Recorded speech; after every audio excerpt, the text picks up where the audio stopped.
We just talked to him a couple of weeks ago over the line. Now I get to see him in person here on Capitol Hill. He's the Majority Whip of these United States House of Representatives.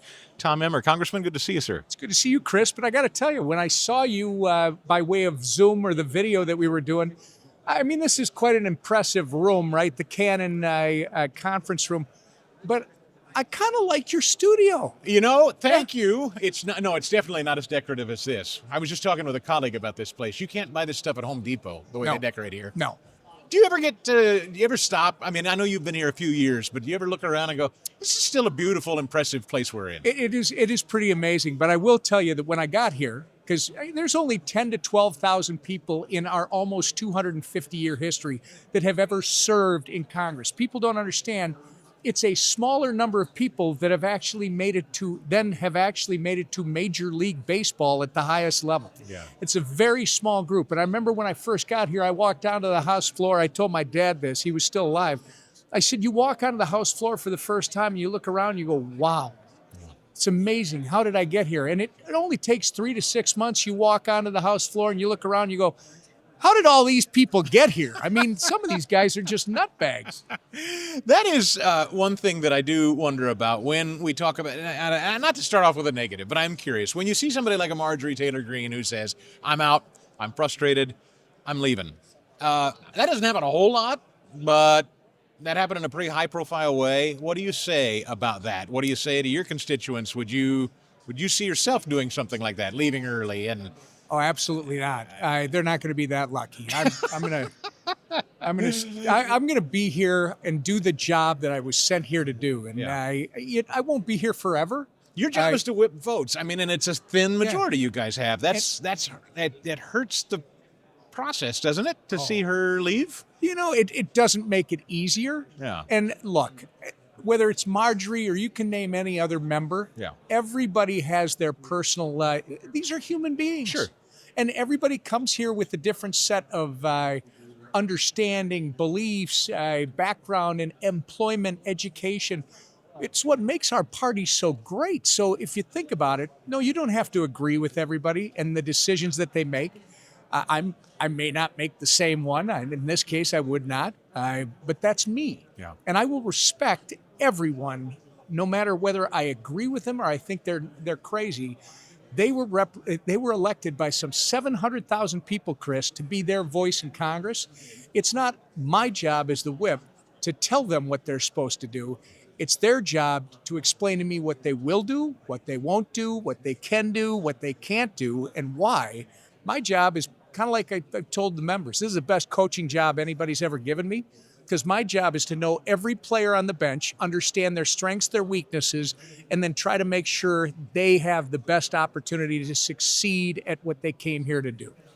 We hear, when you're trying to get Republicans to vote in line with one another, it's like herding cats. And I know every Republican in different districts, they have their different priorities. But with a thin majority, with the midterms coming, you guys have got to have a story to tell. And so what do you tell the Republicans? What do you encourage them? And what are you looking at that you could try to get them all on the same page to talk about and sell and push before the midterms? First off, that line about, or the analogy of comparing herding cats to whatever, Chris, I got to tell you, I wish they were all cats. We are herding a variety of exotic animals nowadays. It's not one or the other.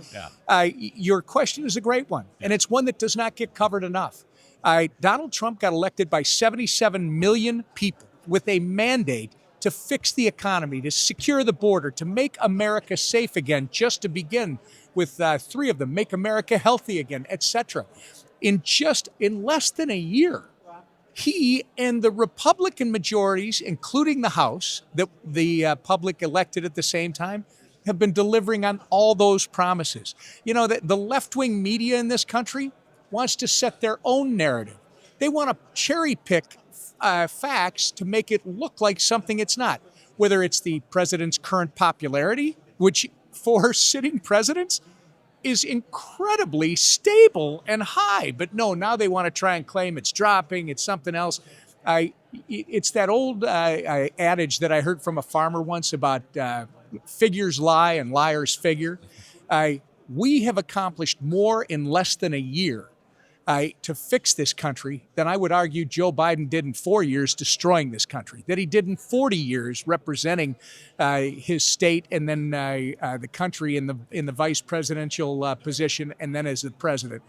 This president has got inflation under control after he's cut it in half. We saw double-digit inflation like we hadn't seen in 5 decades under Joe Biden. Donald Trump, in less than a year, has cut that in half. That's something Republicans can run on. Donald Trump has sealed the southern border where they were having 150,000 or more contacts with illegals a day under the Biden administration, and they were allowing them to flood into our country.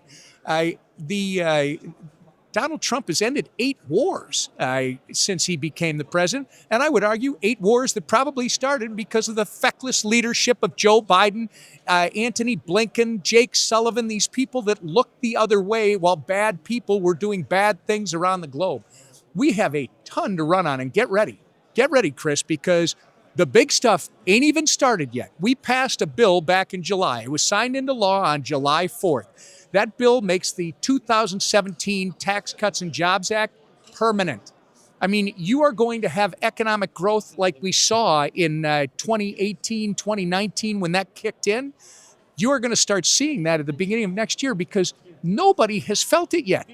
These don't go into effect until January 1st. And what did we do in addition to making them permanent? Why is that important? Because your listeners are probably like, yeah, but it's not changing anything if you made that permanent. No, you have to understand, money it actually waits to see how it's going to be treated before it gets deployed. So there was a lot of investment sitting on the sidelines up until last July for new projects, for new businesses, for new whatever to grow our economy, Main Street businesses. It sat on the sideline because they didn't know how they were going to get treated come January 1st of 2026. When Donald Trump signed that bill into law on July 4th, now they know how it's going to get treated. So that money that was not being pumped into the economy has been getting deployed now for new projects, new jobs, new opportunities all across this country. Think about this for a second. It takes a little while for the shovels to get into the ground and the employees to be hired. We should start to feel that by next spring, and next summer it'll be picking up, and next fall, if all goes the way we expect it to, we're going to have not only a lot to be selling in terms of promises made, promises kept, but people are going to feel good about where this country is and where it's going. And then don't forget the last piece. No taxes on tips, no taxes on overtime. Those are going to hit at the beginning of the year. And the working men and women across this country that have been forgotten until Donald J. Trump and Republicans took over, those people are going to not only feel it, they're going to experience it in their pocket. And then the last one is seniors. There's a certain demographic that shows up more than any other in midterms. It's our more experienced Americans. Yes. We reduced their tax burden on Social Security benefits as well. And that's going to have a lasting impact. So I'm very bullish on the midterms. You just push the button. Sorry, that was just a little bit. No, I'm glad to hear it because that is something that I think people would like to know is if you feel like it's just a given that a Republican legislature has to lose because that's just always what happens historically. You're telling me no. Donald Trump has broken every one of these legendary, this is never going to change, this is the way it's always been. Really? Since Donald Trump has arrived on the stage, he has rewritten the book when it comes to elections. And I believe Donald Trump and Republicans are going to rewrite the book when it comes to midterms in 2026 for the House. Keep in mind, 2018, his first midterm, he didn't understand how bad it would be without a Republican House. And you remember those ridiculous impeachment proceedings. And our president, we have never had a lame duck president. And I don't even like calling Donald Trump that because his impact's going to last well beyond when he's done serving. We've never had a president who is finishing his second term that is as invested as Donald J. Trump in the midterms for the House. He's already raised like $2 billion, and he plans on being involved in the midterms. This is something no one's ever seen before. So yes, I believe it's going to rewrite that history book. As we go forward, we're going to win in the midterm. And I know you have to run, so last question, just because I want to ask about your home state and your governor and this unbelievable scandal. Can you speak to this? Chris, I'm so frustrated by this myself. I'll just focus on me. And by the way, we're talking about Tim Walz, for people that don't know. Tim Walz, the governor of Minnesota for the last almost 7 years, is a pathological liar. He lied about his military career. He's lied about something as stupid as when he was at Tiananmen Square and he was caught on national TV doing it. And his answer was, well, I grew up in a small town and sometimes I'm a bit of a knucklehead. He's a liar. And he stood by as Minneapolis burned to the ground. And guess what? We're now finding out, and this is where I was frustrated. We've been trying to raise the alarm on this for over 3 years. The fraud that has gone on under his administration is unprecedented. The former acting U.S. attorney, who's been involved in this now for well over a year, said the amount of fraud under the Walz administration is breathtaking. It is $1 billion, and they are still counting. It could grow to as much as $2 billion. You start with a $250 million feeding our future fraud case during the pandemic, largest pandemic fraud case in the country. You've had, 80-some people have been indicted. 78 of those are Somali immigrants, okay? And he wants to call this a racist thing. No, we're talking about criminal activity that Tim Walz and his attorney general, Keith Ellison, not only haven't investigated, they have purposely not investigated since he started his term as governor, his first term as governor. Listen, there's housing fraud. There's a Medicaid fraud.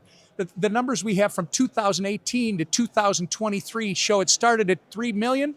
By 2023, it was 400 million. God knows what that is right now.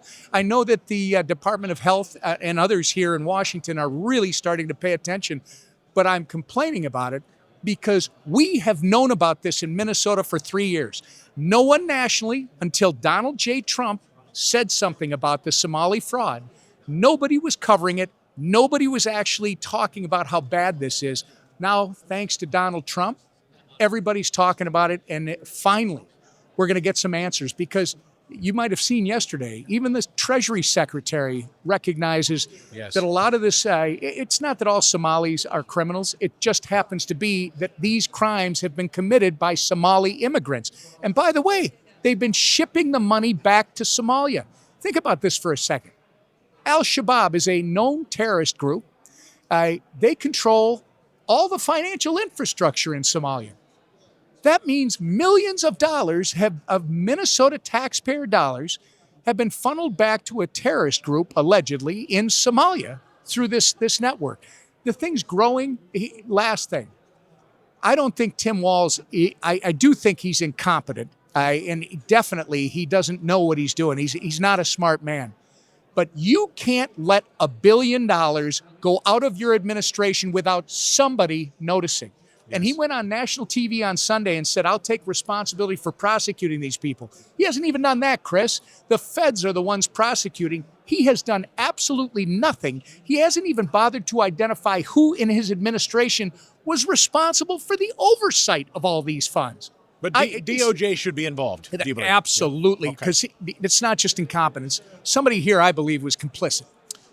Congressman, it is a pleasure to catch up. I really appreciate your time today and your passion. Thank you, sir. I'm excited. Thank you, brother. Have a great day, Chris. You too.